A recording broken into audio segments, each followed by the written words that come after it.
Support for today's show comes from Bin 113. Looking to grow your winery's direct-to-consumer sales? Bin 113 leverages proven marketing expertise to help U.S.-based wineries like yours acquire and retain more customers. With over 100 years of combined experience, we make your D2C marketing as exceptional as your wine. Visit bin113.com to learn how we can help you sell more wine. We're trying to make sure that we're selecting the best of the best.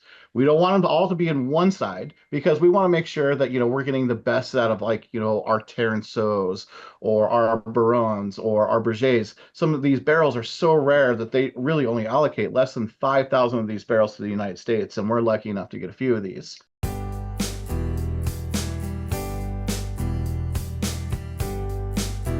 Welcome to Wine Across America. It's our absolute thrill to have two gentlemen today from Airfield Estate Winery in the state of Washington. We have Marcus Miller, who's the president and owner of Airfield Estate, and we have Travis Maple, who's the winemaker from Airfield Estate. Guys, it's an absolute pleasure to have you on with us. Welcome to the show. Thank you for having us on. It's a pleasure to be here. This is great. Excited to talk to you guys. As we get started, we talk to a lot of wineries, many of which have some really interesting histories. You guys seem to have two different pieces of history that I think our listeners would love to hear about. Marcus, if you don't mind, sort of take us through kind of the family history and how, if I'm not mistaken, if I did my math correctly, you're the fourth generation. Yeah. No, it's really fun to be part of this family legacy we've got going on.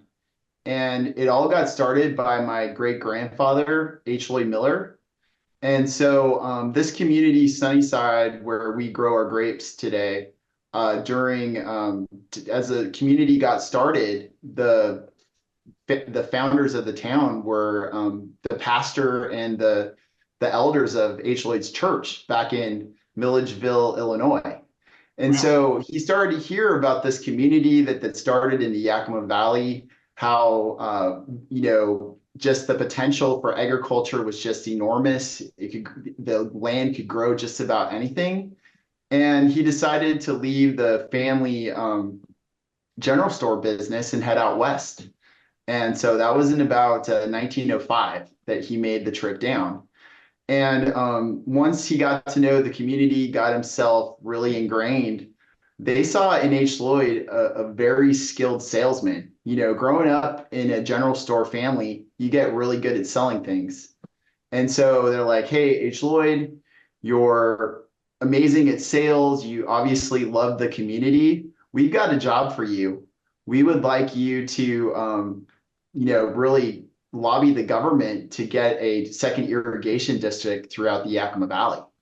And so today, if you come to Sunnyside, there is a statue downtown of my great-grandfather, H. Lloyd Miller, because water is a big deal in the desert, right? And so when you can bring 72,000 acres of irrigated water into the valley, yeah, you get yourself a statue. So yeah. So he's got this rich history in the community. He also had his own personal real estate business. And I'll just and then next generation after that is he has two kids. They couldn't have been more different. We've got pictures of the two kids in a family setting. And the oldest brother, Howard, looks like he's reading a 700-page novel, very serious. He goes on to teach acting at Harvard and Stanford University. Wow. And so we have a family wedding down in Palo Alto with that side of the family next month. Oh, cool. And then the younger brother looks like he's reading a comic book. And that happens to be my grandfather. And so he becomes the farmer in the family. And, my grandpa really transitioned the farm into, he's the one that gets the credit for planting the first grapes. So, that's kind of his legacy that we remember him for. Great guy. And then my dad comes on the scene, does a bunch of stuff. One of them is get us 100% under drip tube. which to him, water again is key, growing in the desert on a junior irrigation district. And, we remember him today as the guy that pushed me and him together into starting the family winery. And so, and I'm the first member of the family that's a winemaker. So this opened the whole doors for the winery we have today. So yeah, it's a very rich history. Marcus, you should tell them why we call ourselves Airfield Estates Winery. Yeah. So that's kind of the second prong of the story, right? Is this World War II history. So H. Lloyd had his real estate business. And in this real estate business, one day he gets a knock on his door, and it's the Olympic Transport Company. And so Olympic Transport had been operating an air college out of the Olympia Airport, but things had changed all of a sudden. Pearl Harbor had been struck in Hawaii, and all of a sudden, the government is really restricting the flight time and what can be done around Olympia because there's a big concern that the Japanese could strike the West Coast. And so they're looking to continue their operations, and they're looking for some land in the Yakima Valley that could serve as a second base for them to fly to train their pilots. And this is how I know he's my great grandfather. Is the first thing that came to mind was his land that he owned. And so they go look at his land. He shows them the weather patterns, and I think that day they shook hands, and 6 weeks later they're training pilots out on our farm. And so they erected hangars, mess hall, troop barracks. There's this whole infrastructure there. And during World War II, 500 pilots would learn how to fly on the property. Wow. And we've got some great letters in our archives. One's from H. Lloyd's lawyer, and it says, "Hey, H. Lloyd, I've heard that the government, who's now taken over the operation from Olympia Air Transport, is considering putting prisoners on your property. Don't let them do that. You've seen down the road at the Hanford Nuclear Reservation that the people that got their land seized by the government have yet to be compensated. Fight the good fight, stand your ground. If the government throws you in jail, me and my wife will bring you hot soup," is the end of the letter. And so literally the next file in H. Lloyd's documents behind that is an auction deed for all the buildings, the mess hall, the troop barracks, and for the grand sum of $1. So H. Lloyd must have done a good job of standing his ground. And in the end, the government vacated and gifted him pretty much all the buildings.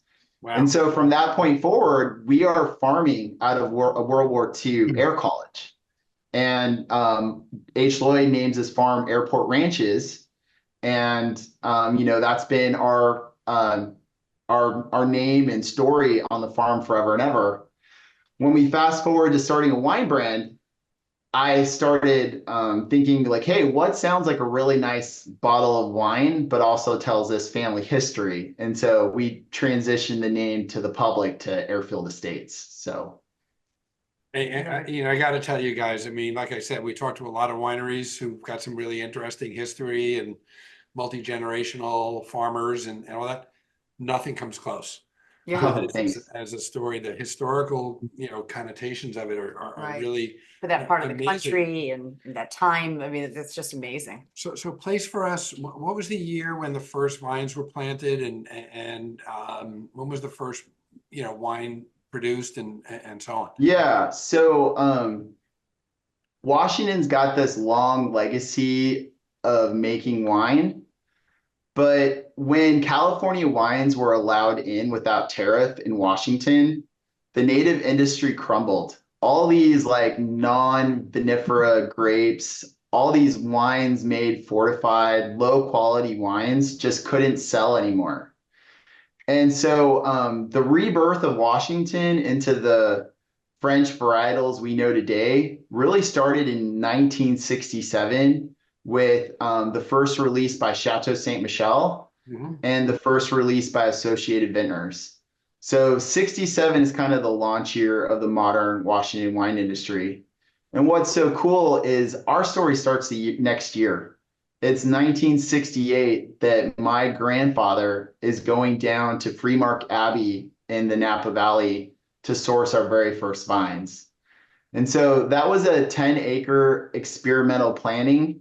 He had come across that idea because we'd grown asparagus as a family. And my grandfather actually was a member of the Washington Asparagus Commission, right? And so the way these commissions work is usually there's a research scientist that aids you and provides advice to the commission for your crop. Well, the specialist for asparagus was a gentleman by the name of Walter Clore. He also happens to be known today as the father of the modern Washington wine industry. So this research scientist for asparagus became the preeminent scientist for wine grapes. And it was through that relationship with my grandfather that we became one of the very first growers of wine grapes in the state of Washington. Interesting. And Travis, when did well, let's step back from when. Tell us a little bit about your personal wine journey. How'd you get into the business? And I always love to tell people about like the way that I got into the wine industry. I always tell people I literally tripped into this industry, which is 100% true. I graduated high school back in 2001 from a small town in Pendleton, Oregon, and then immediately moved over to the big city of Seattle, where I was working for Verizon, having a bunch of roommates and everything like that.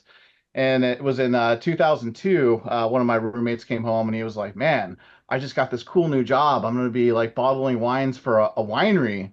And I was like, wow, that kind of sounds cool. And he was like, oh, get this, man. They pay $10 an hour. I was like, dude, sign me up.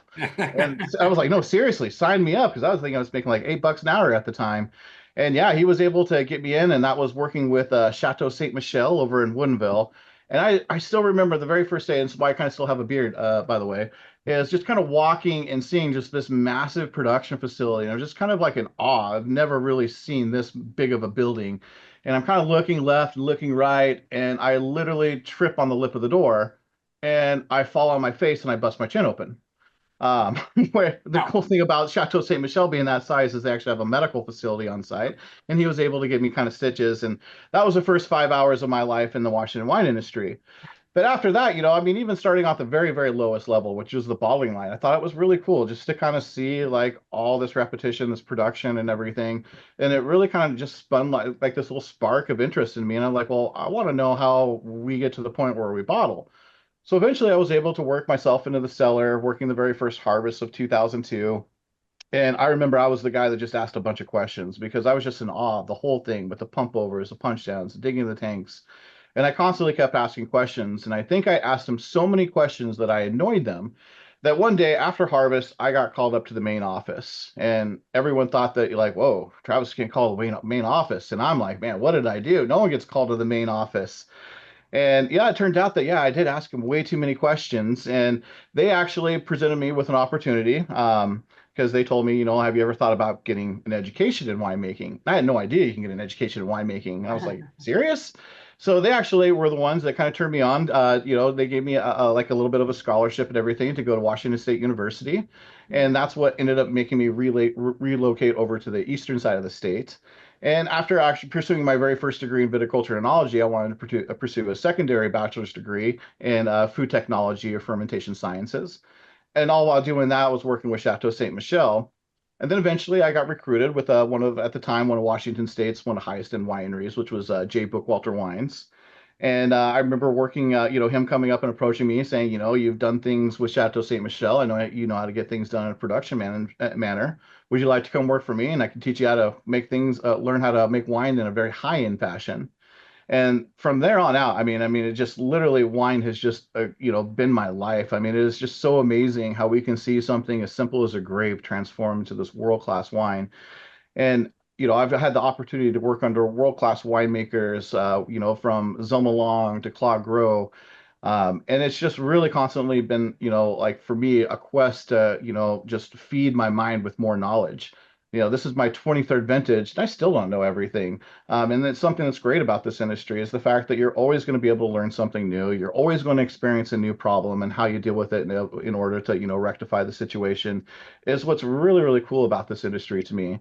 I mean, there is always just so much positivity and so much hard work, and it's fun to really be able to craft this product. And I don't think a lot of people understand when they're, sitting at a table enjoying a nice glass of wine, just how much hard work goes into that glass of wine. How And much to me, love, that's right? truly inspirational, and that's why I love my job.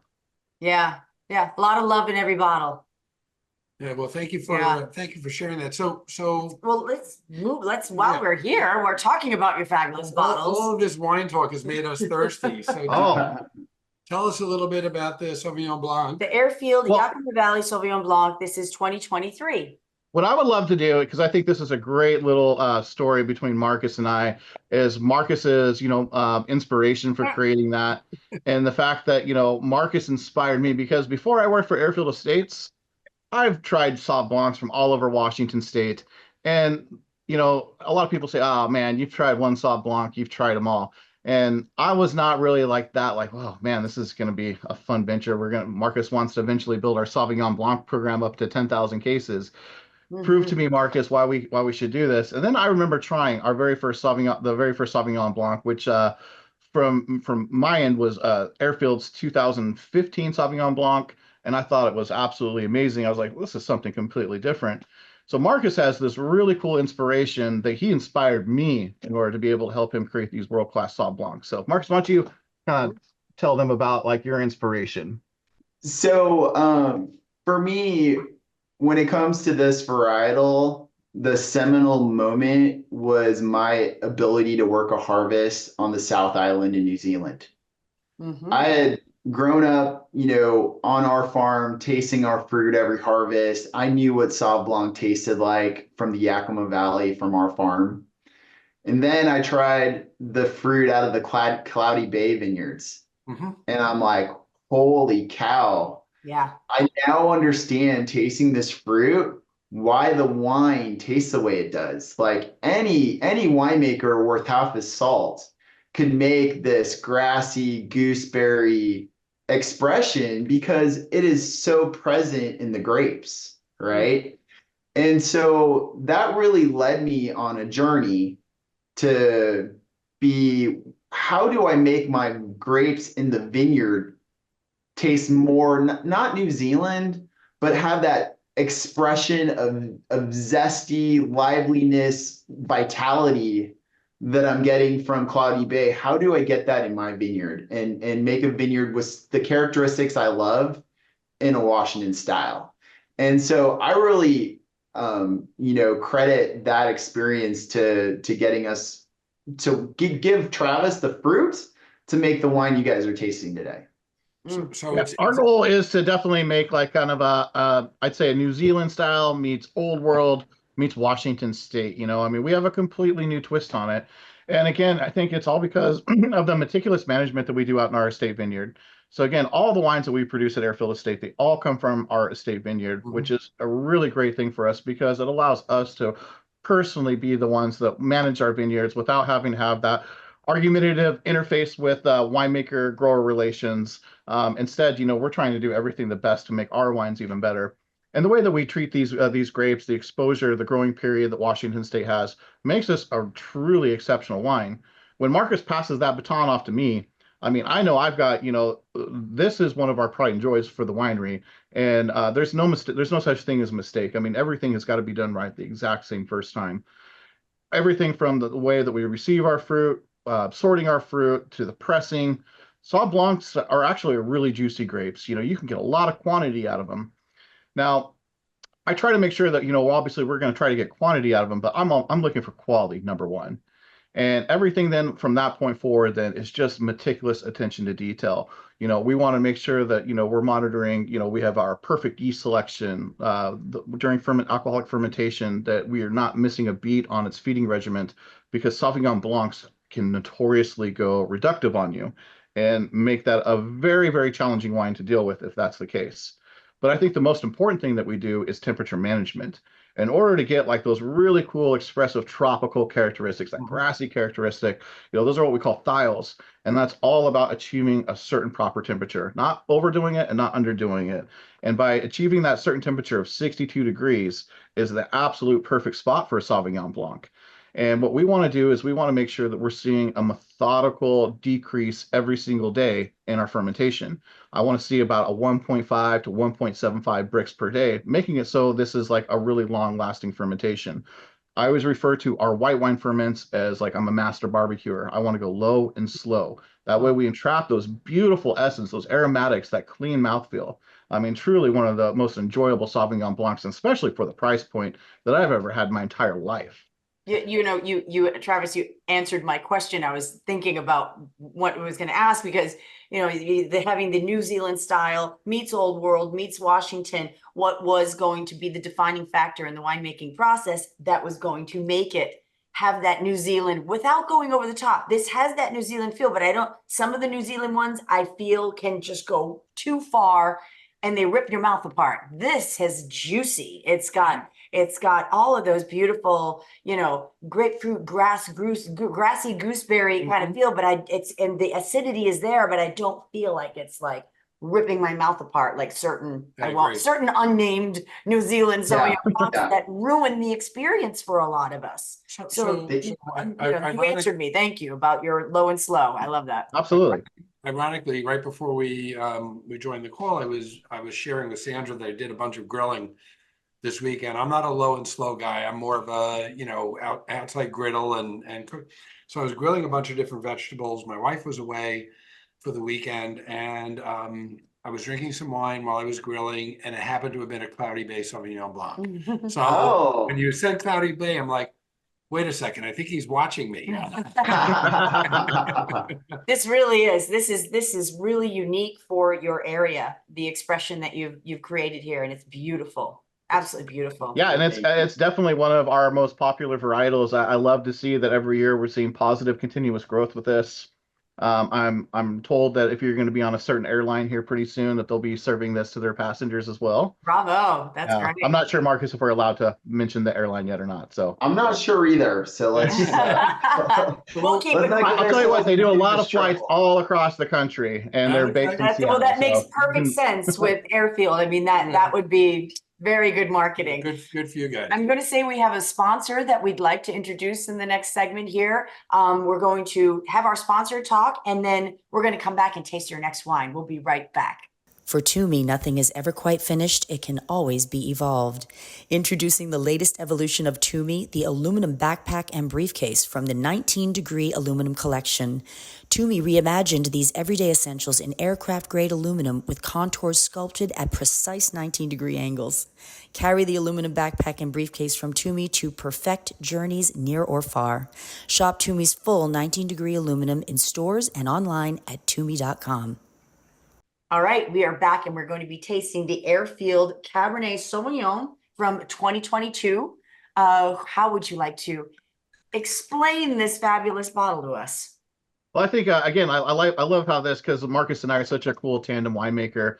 I like for Marcus to kind of explain, his vision and everything that he does out in the vineyards, and then he can pass the baton to me, and I'll explain all the winemaking behind it.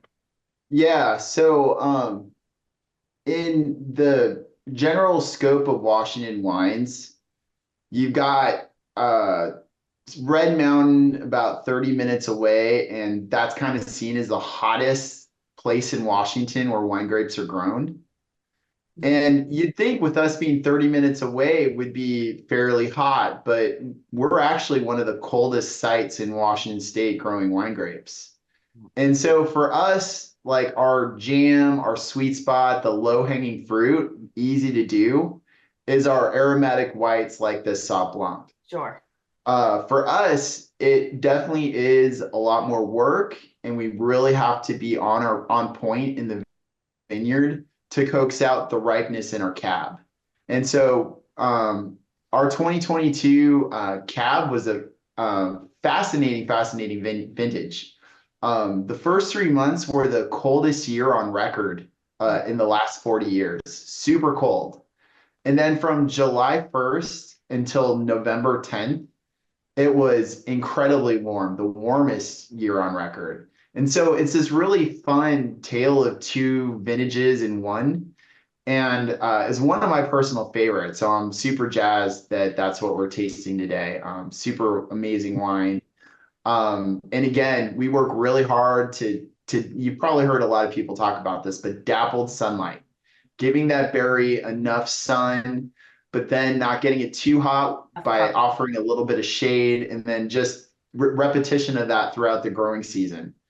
Getting that as uniform as possible across the vineyard is really what we're trying to achieve, so that every berry gets an even ripening and even expression.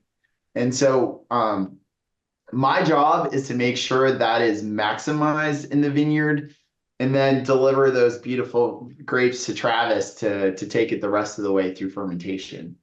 And I Yeah, know then once I receive these grapes, I mean, we go through some really cool state-of-the-art stuff. We have probably some of the best state-of-the-art equipment in the entire industry, you know, including a really gentle destemmer.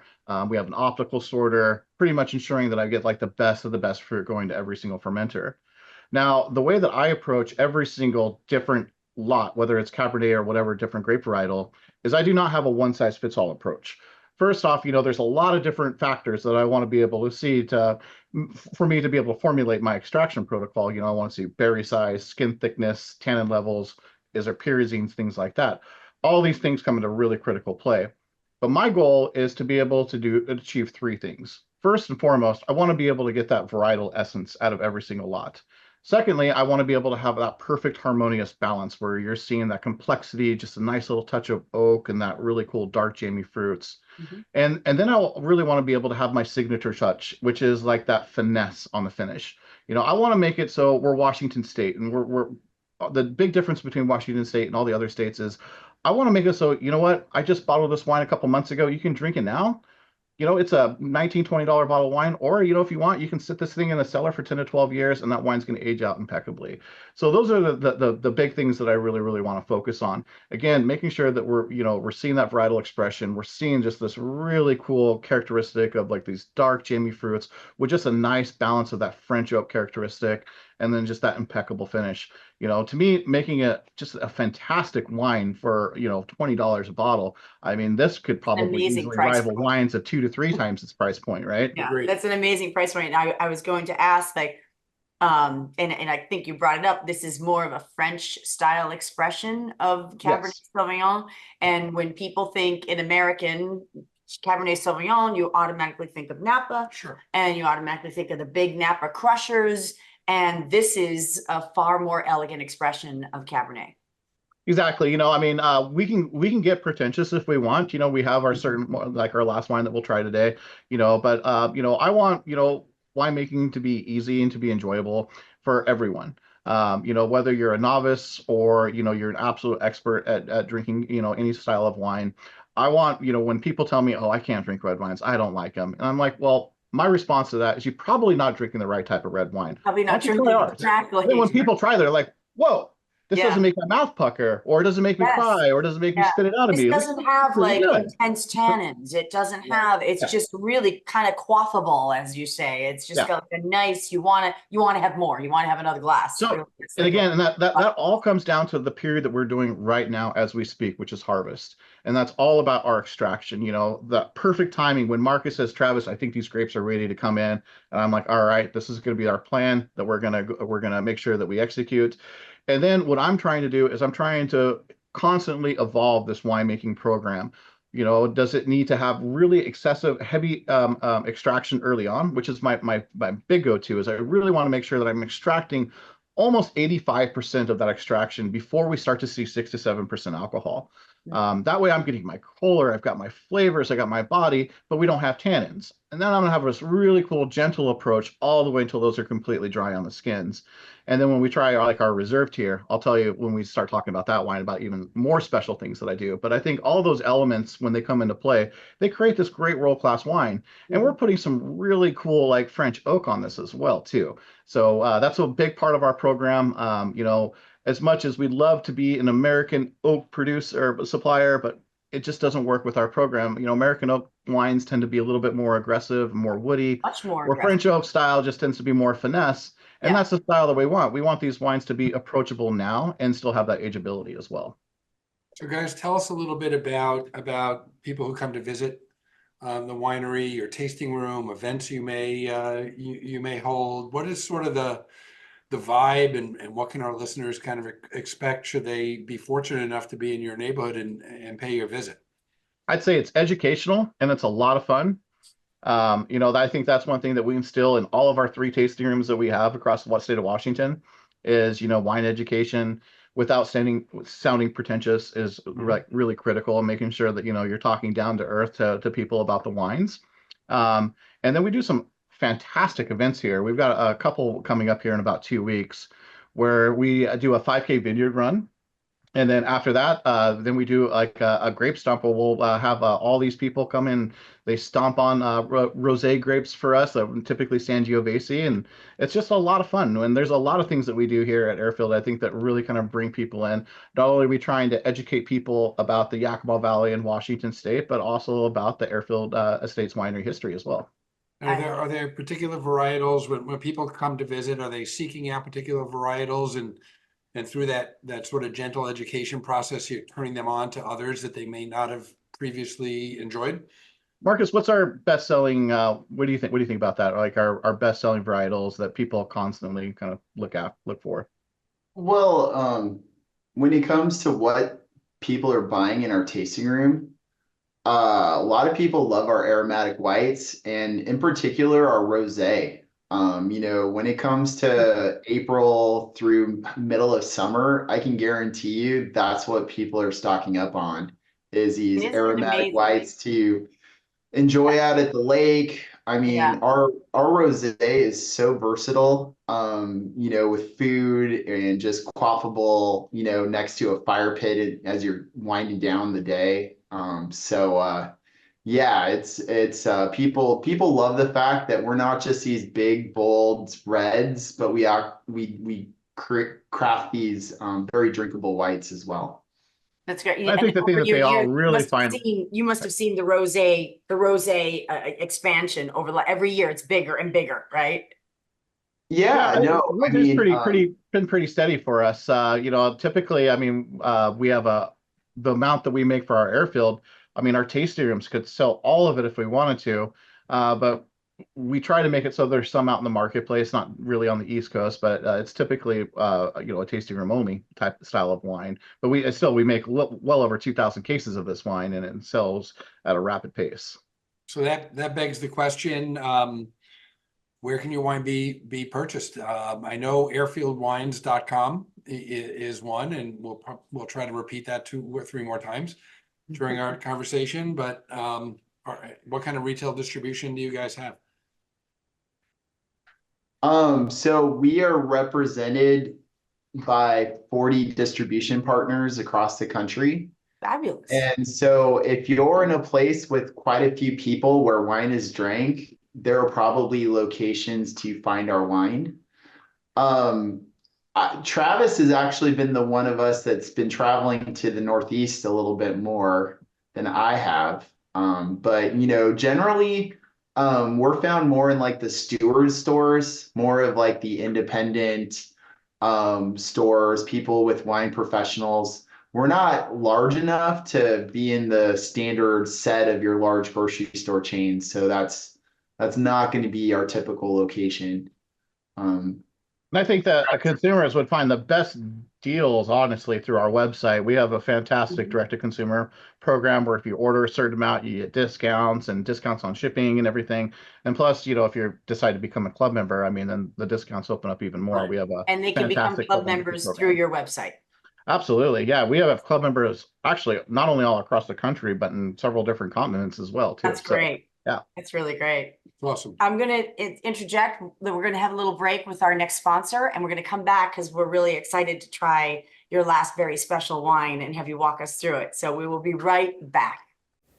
Venue Magazine is timely and timeless. Contemporary art and design, food and wine, architecture, motoring, yachting, music and film, and more. Find it all at venuemagazine.com. And we are back. Thank you, guys. We are going to now talk about your I don't even want to call this. So this is Airfield. It's the H. Lloyd Miller. What is the actual name of this wine? Yeah, so we probably about 7, 8 years ago, after my dad passed away, decided that we really needed to start a line just commemorating all these great founders of ours. And so H. Lloyd was the original founder of the farm. And so this is a big Bordeaux blend made in his honor. And yeah, and as you can see, he had an impeccable signature. That's his signature there on the bottle. I got to tell you, if we looked at my grandpa's or my father's signature, they're not that good looking. The penmanship, This is beautiful. Lineage did not get passed down. So, Well, how about yours? Is yours any good? mine looks a lot like my dad's. Yeah, I don't want to see on a bottle for a It just while, though, keeps Marcus. getting worse with every generation. So So this is a Bordeaux blend. So you have Cab Franc, Merlot, Petit Verdot. Yeah. So I'll talk a little bit. So this is really fun for me as the kind of the vineyard winemaker. I really have to know my fruit and where the quality lies. And this is a very, very small, limited offering. But what I get to do with this is choose our very best Cab, our very best Merlot, our very best Cab Franc, and Petit Verdot, and we are bringing them in together and doing a co-ferment, right? So with the co-ferment, there's no going back. If I get this wrong, if I've chosen some lots that aren't incredible quality, the consumer's going to know. But when you can get all your quality together in one ferment, it can be magical. And so we've been really fortunate. I've got now 20 plus years of experience in the vineyards, and yeah, Travis takes it from there. Yeah, and one thing I think Marcus always loves to make fun of me is like, you guys got to come visit the winery when Travis is doing his super reserve tier wines. Like, I'm a really laid back winemaker. I'm, really wanting to just push education to my staff. I'm sorry, Travis, you do not seem laid back to me at all. You seem like the biggest wine geek I've spoken to. Oh, of course, yes. You have we make wine for a living, so it's a great environment to be around. But when it comes to wines like this, don't trick yourself. You are not a lady. You are a very, very passionate guy. Thank you. I appreciate that. But when it comes to wines like this, I mean, everyone is literally on their A+ game. And I am wanting things dialed down to, like the tenths of a hundredth, right? Everything has got to be absolutely important. And that's what Marcus was saying. It's absolutely perfect because what I always call, like what we call our founder series, such as the H. Lloyd Miller, this is a reserve within a reserve. When we're talking about the best possible grapes, Marcus isn't just looking at, just at normal, vineyards. He's looking at our reserve tier blocks that have already been cropped down to really small levels. And now he's picking the best locations as well. So we're bringing in the best of the best possible fruit in order to make this. Now, the challenge lies with how much is produced of this? How much? Typically around anywhere from 150 to 250 cases. So very small. And again, what we're trying to do is we're trying to make it so this is expressive of the best that Airfield Estates vineyard possibly produces in the Yakima Valley in Washington State. So the challenge lies though with the co-fermentation. A lot of these varietals, we're hoping are going to play really nice together. But we want to make sure that, again, we're going through a very meticulous process, making sure we're having incredibly clean fruit. Then what I want to do is a lot of these varietals together act very aggressive, which can really create like a lot of excessive tannins. So we want to try to, again, really have like a really cool extraction protocol where we're getting a lot of that extraction before there's a lot of alcohol present. And that's all kind of derived from cold soaking and then our methodical approach that we do for our extraction. Now, once we start to see alcohol, I want to really have a taper off and have a very, very gentle extraction all the way until these wines are dry. Now, once they're dry on the skins, a lot of wineries are going to say, okay, time to go ahead and free run. Let's press these grapes, put them in a barrel. Marcus and I want to do something completely different. And a lot of people call us crazy for doing this because if you're not on top of your game with sanitation, attention to detail, and sanitation, you will ruin this wine in a heartbeat. But this is a process called extended maceration. We're actually going to leave the juice and the skins in contact after alcoholic fermentation for upwards of 2 weeks, still doing a light bit of extraction in order to make sure that we're irrigating what we call our cap and everything like that. And doing this all while trying to have a warmer vessel. What this accomplishes more of those really complex dark fruit characteristics, but you're also seeing a lot of chemistry going on during this extended maceration, where the grapes are naturally producing these polysaccharides, which is like a softening agent in the wines.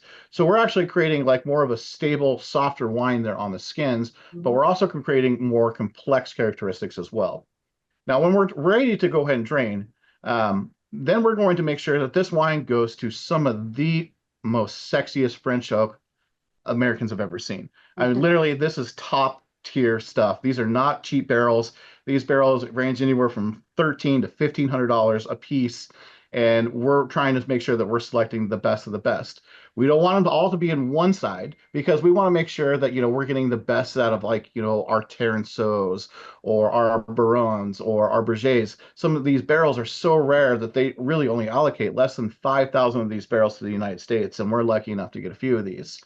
And then on top of that, our production is going to be very meticulous for all of our red wines.